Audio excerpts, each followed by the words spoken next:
Welcome to this tutorial. In this tutorial, I'm going to show you how you can install the iSort library for your Python in VS Code.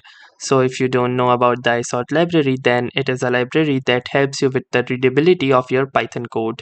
It is a great library, especially if you have to write long codes and you struggle a lot with the readability of your Python code.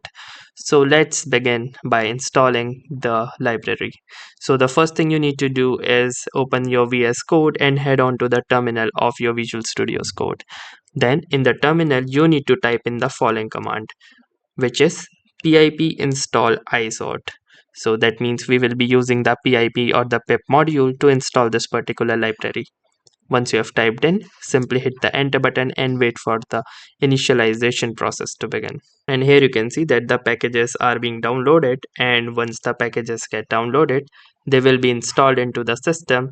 And once that is done, you can see this message which says successfully installed iSort version 6.0.1. So that's how we can confirm that the iSort library has been successfully installed into our system. So that's it for this video. I will see you in the next one. If you like this video, make sure to hit the like button as well. Comment on this video, share it, and don't forget to subscribe to our channel. Thank you for watching and have a nice day.